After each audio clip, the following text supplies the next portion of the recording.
nigga getting his paper. Just do a check, hit it in cash, hit it in dash. Let's go for another one. Jackman, what do we have on this week?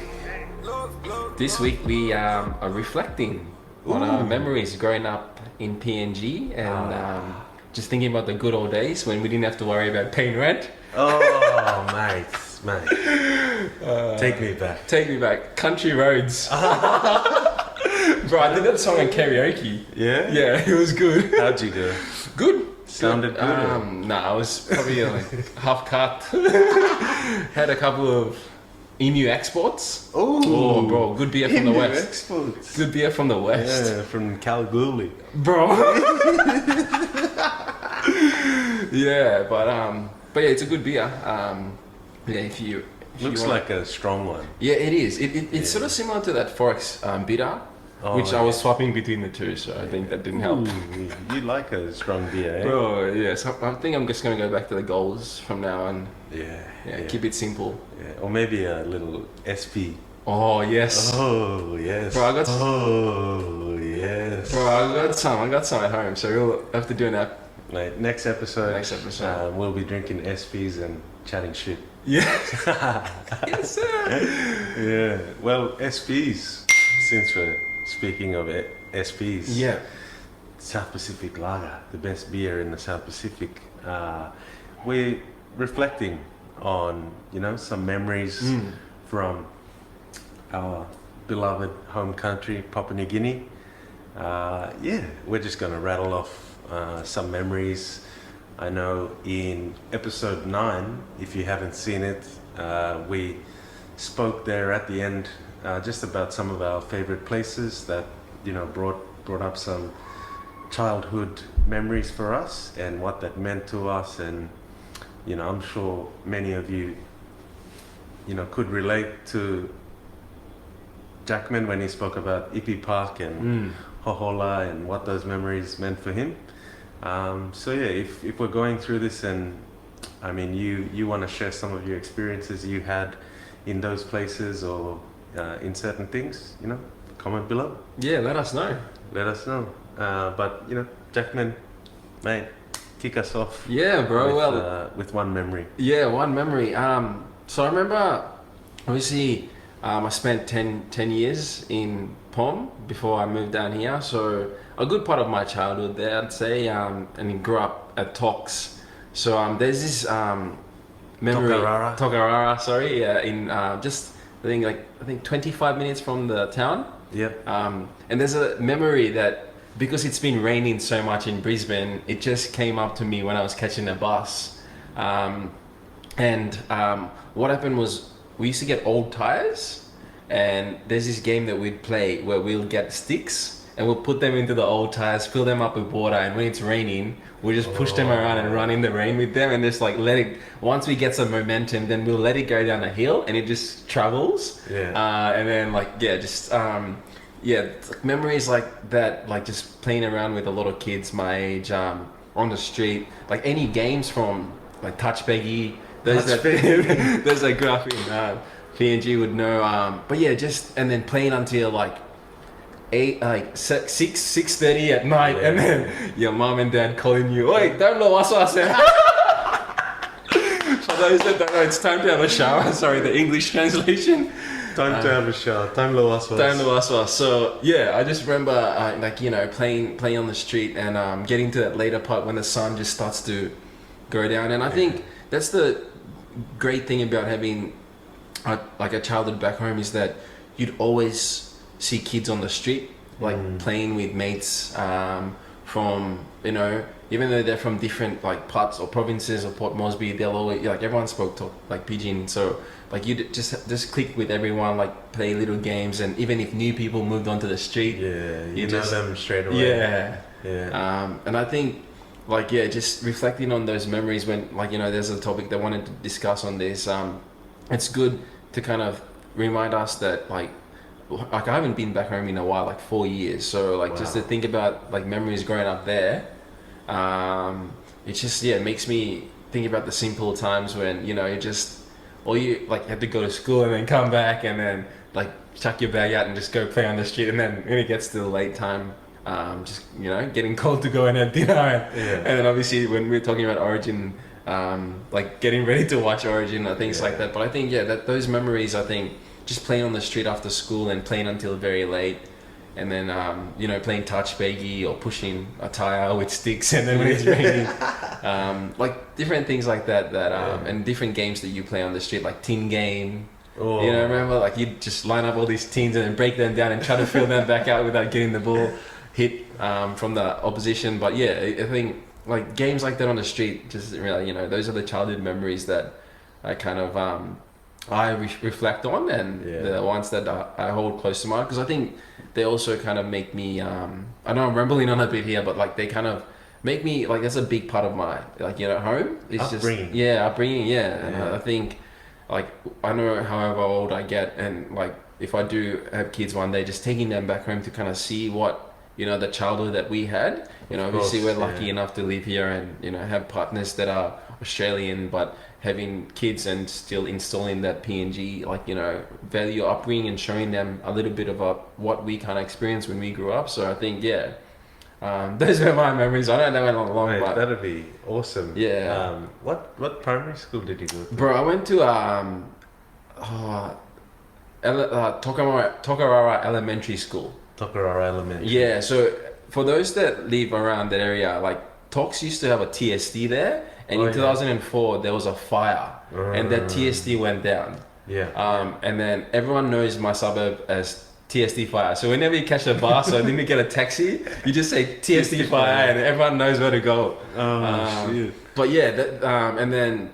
Yeah, I did like grade 1 to 3 there, and then but yeah, it was good. And like, bro, sometimes one of my memories too as well was like kids used to escape from like run away from school because there would be like teachers wouldn't, like some classes teachers wouldn't rock up. Like, obviously it's sad, but like there's some schools in PNG that does happen in. But so people would just, instead of going to another class, there'd be like an escape. Yeah, bro. And you were like 10, so you'd be like, you could just like 9, and you just go home. Like you went landing a lot, so you didn't miss out on a lot, but just like running away from school.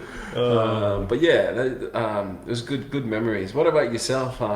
Right, exactly the same. Like going out and come drop your bag, walk out the gate. Like, you sing out to one of your friends, and like he's just like, here we go. Yes. And then like you go play touch, or I remember in school we used to, every lunchtime we'd play goal to goal. Yeah. Oh, bro.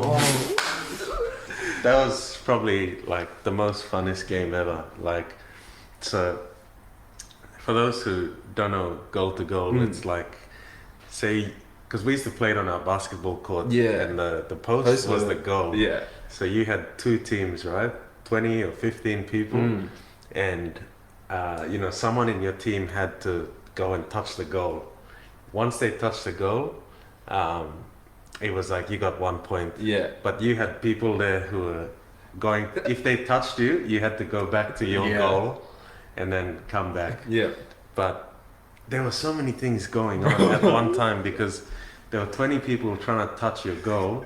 You're trying to defend them while trying to touch their goal. Yeah. So, man, that's probably the most funnest game ever. Bro. That's probably one of the biggest memories from school. Like we were playing that on gravel. Yes. Like, just like non-stop. People fall down, cut their arms and knees, scrape your knee, and all of this. But yeah, that was really fun. And then, as I got a bit older, because I used to live at Gordons 5, next to the stadium, and Aussie Highcom. Sir John Guys? Next to Sir John Guys, and also PNG National Library. And there's a field right next to the National Library there. And that's where all the G5 boys used to go and play touch. Yeah. So I'm so grateful that, I had two mates who I call brothers now, Billy and Brian. They lived on the street next door. So, whenever they would always walk around, come get me, then we would walk around the whole neighborhood, like go get all the other boys. Bro, yeah. There was another guy, Shane and Tyna Cole, who lived like up the street. They were Joey's boys as well. We'd go get them, and then it'll just like, you know, you pick your sides and then just kick off and we'll play until like the sun went down. And yeah, it was just like awesome. Like I had some of my best like experiences there, and I think that's probably where I sort of got my footy skills. That's what I was going to ask you. Yeah, just from playing with those guys. You know, we had a big mix of different ages playing. You know, it was us little 11-year-olds best, like, you know, they were 18-year-old boys as well. But they were, you know, we sort of built like a little community and everyone looked out for each other. You know, if someone was in trouble, you know, you just knew like Shane lived up the road there, so if they heard anything, they'll come out their gate and, you know, oh, what's going on? You know, like, and then they'll step in straight away. And I remember one night we were walking back, and this is a sad thing, but there was this guy like sort of beating his wife, which is it's fucked. It's a bit of a like common occurrence back home, which is terrible and something that, you know, a lot of people saw growing up. And you know, all the boys sort of, we were walking home, we saw that guy doing it, and the older sort of 18-year-old boys, like, they stepped in and man, they belted this guy, man. Like, they finished him. Like, I was just there, like, literally 11-year-old, like, standing at the back, like, psyching up. And then, you know, these 18-year-old boys are just, like, giving it to him on the ground. Someone got a big stick and just on his head. And so just, little things like that, you know, they always sort of bring you back down to earth, and you realize, like, you know, just so lucky and grateful to be in a country that's, you know, beautiful and has those close community ties. Like you said, you know, everyone has a connection once you walk out of your gate. Like you know who lives across the road. That's it. 2 doors down. It's those are the really good memories. I think to your point too as well, like, you know, with everyone knowing each other, like, we have this thing, we call it the one talk system, you know, and I think your one talks are your relatives, and that's the translation to English, but your one talks doesn't like necessarily mean people that you're blood related to. It's people that live next to you, like you know them more, not as mates, but sometimes as families, because you spend so much time living in that same neighborhood, and like the house that you were born in is the place that you stay and spend most of your life in. So I think, and even the concept of sharing, like, you know, if someone needs sugar, they'll just shout out to you and say, you know, like, some sugar stuff, if there's any sugar, you know, or to make tea, and, you know, like if you had a big like kai or food, like a big cook up, you'd always, like, you know, share it with people next door to you, because I think that's just how close knit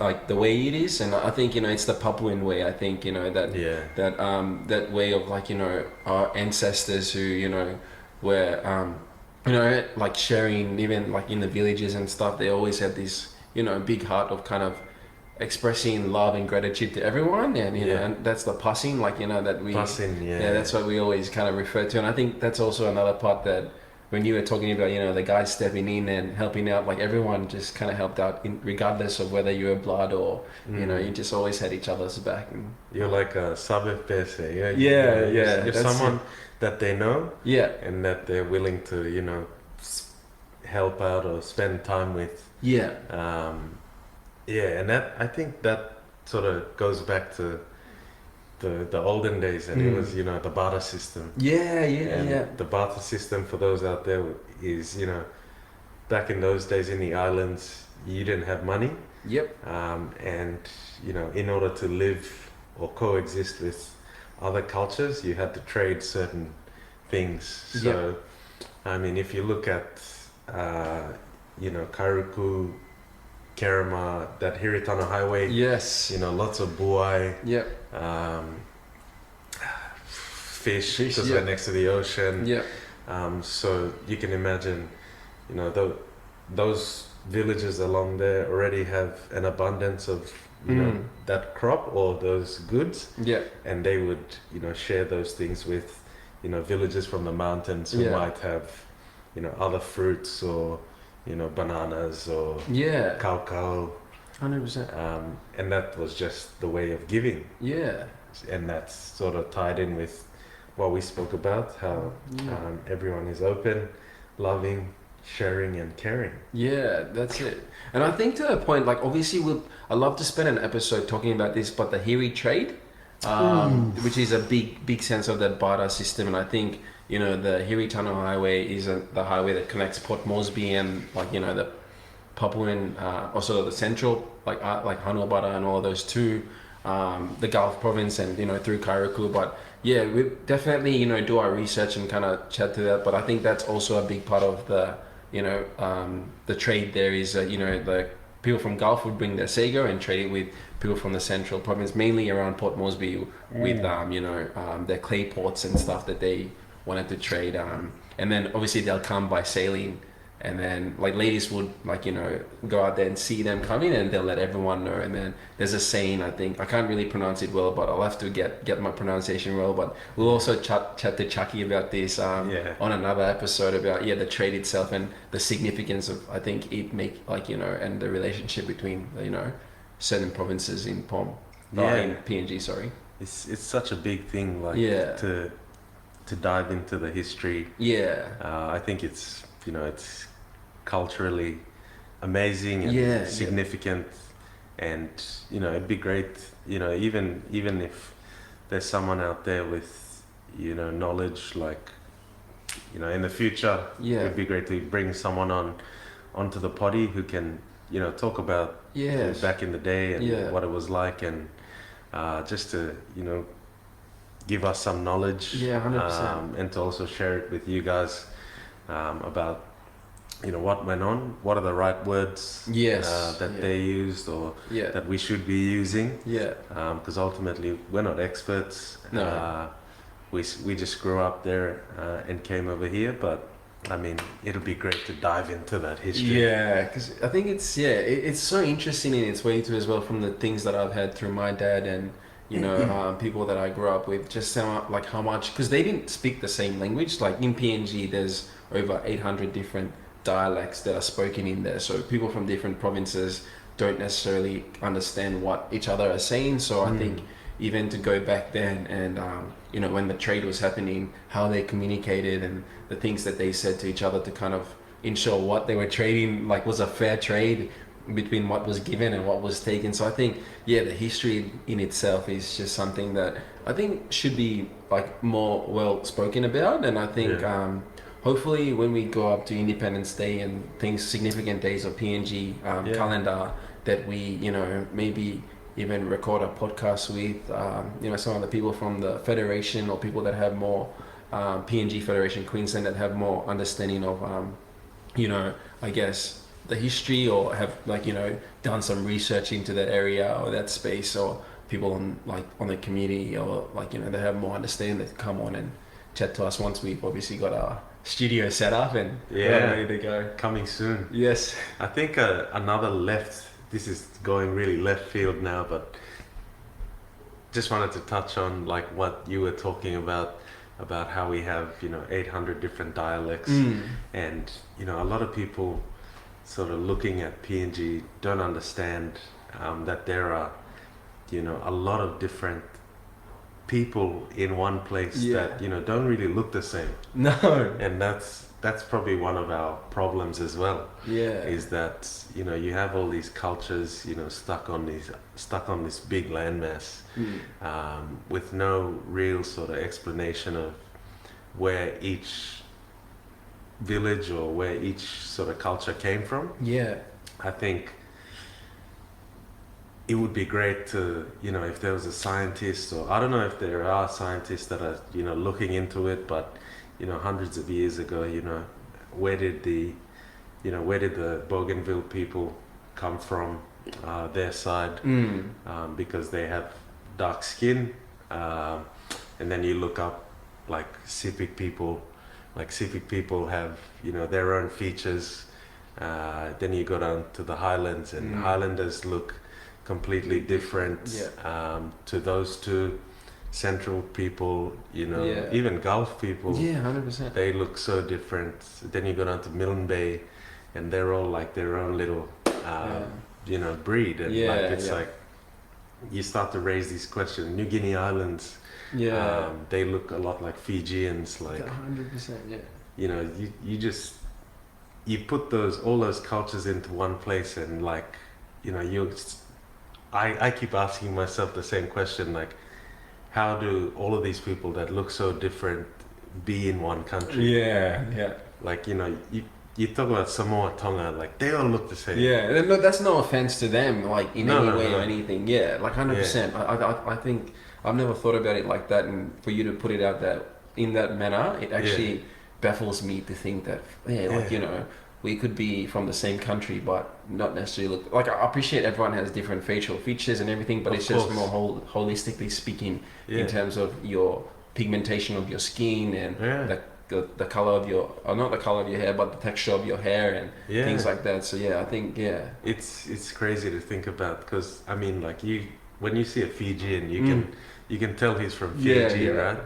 And then you see a Papua New Guinean, they could look, you know, different. The time we met, exactly.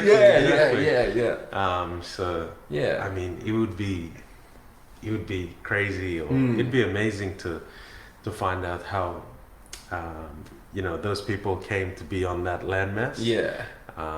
One crazy fact actually was, I was listening to Joe Rogan, and he was talking to Graham Hancock, who's like this DNA specialist who's traveled the world, like been to the Amazon, and he tested like the Amazon, the tribe, one of the long lost tribes in the Amazon, their DNA, and he actually said that the only closest matching DNA to that long lost Amazon tribe was Papua New Guinean DNA.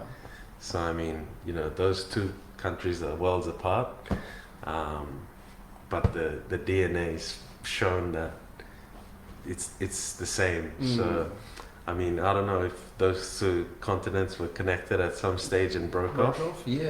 But man, that would be crazy. Well, we're obviously looking forward to discussing that, like, in another episode, because it's just such an interesting topic, hey? Oh man, and maybe we'll get Joe Rogan and Graham. Shout out Joe. We'll get them on, and they can explain for you guys. Well, thanks again, guys. Thanks, Richie. Appreciate you listening. Comment, like, subscribe. Yes. Later, Bo. Laters.